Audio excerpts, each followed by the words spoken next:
Hello बच्चों, let's see this question.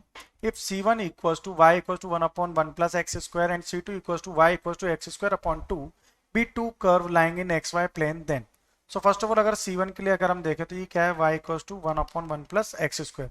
तो इसका ग्राफ क्या होगा, वो कुछ इस तरह का ये इसका एक ग्राफ होगा. ओके, तो हमें इसका अगर जो है इसका एरिया हम यहाँ पे अगर हम देखें तो इसका एरिया क्या होगा यहाँ पे. अब इसके जो पॉइंट्स आएंगे, ठीक है, तो यहाँ से अगर ये देखें तो 1 अपॉन 1 प्लस एक्स स्क्वायर है और y क्या है यहाँ पे, एक सेकंड टर्म है एक्स स्क्वायर बाय 2. तो यहाँ पे अगर हम x equals to infinity put करें तो y इक्वल्स टू क्या हो जाएगा 0. x equals to minus infinity put करेंगे तो y इक्वल्स टू क्या होगा 0. एंड x इक्वल्स टू अगर 0 रखेंगे तो y इक्वल्स टू क्या होगा 1. तो यहाँ से अगर इसका एरिया फाइंड करें तो इसका एरिया क्या हो जाएगा, integration minus infinity to infinity 1 upon 1 plus x square dx. तो 1 अपॉन 1 प्लस एक्स स्क्वायर क्या होता है, tan इनवर्स x. तो ये हो जाएगा यहाँ से tan inverse x from minus infinity to infinity. तो ये इसे लिख सकते हैं हम tan inverse infinity minus tan inverse of minus infinity.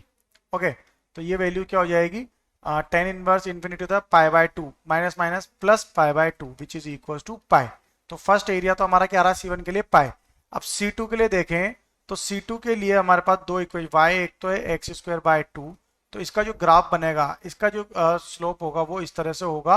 और C1 के लिए हमने देखा अभी इस तरह से इसका पॉइंट निकला था. तो हमें क्या करना है, सिर्फ ये वाला पार्ट का रीजन फाइंड करना है. तो दोनों सिमेट्री के एक का एरिया निकालेंगे, 2 से मल्टीप्लाई कर देंगे. तो इसका जो एरिया होगा वो एरिया क्या होगा. अब अगर इसका एरिया हम देखें तो ये हो जाएगा यहाँ से x square by 2 equals to 1 upon 1 plus x square. इस तरह से इसका हम एरिया फाइंड कर सकते हैं. ओके, तो इन्हें इक्वेट करेंगे तो यहाँ से क्या मिलेगा, x raise to the power 4 plus x square minus 2 equals to 0. तो x की दो वैल्यू हो जाएगी -1, 1, यानी कि ये वाला जो पॉइंट है ये क्या है -1 और ये क्या है हमारा 1.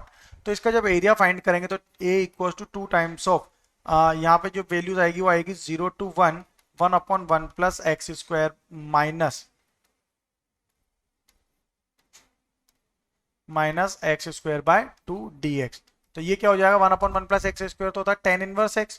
सो it become 2 times of tan inverse x minus 1 by 2 into x cube by 3 for 0 to 1. तो it become 2 inverse tan inverse 1, यानी कि tan इनवर्स 1 का होता है पाई बाय 4 पे. तो ये हो जाएगा पाई बाय 4 माइनस अब 1 अपॉन 6. ओके, तो ये क्या हो गया यहाँ से पाई बाय 2 माइनस 1 बाय इसकी वैल्यू क्या आ जाएगी यहाँ से, पाई बाय 4 है तो ये तो हो गया पाई by 2 and pi by 2 minus यहाँ से हो जाएगा 2 बाय 3, 1 बाय 3. ओके, तो C2 का एरिया क्या आ रहा है, पाई बाय 2 माइनस 1 बाय 3.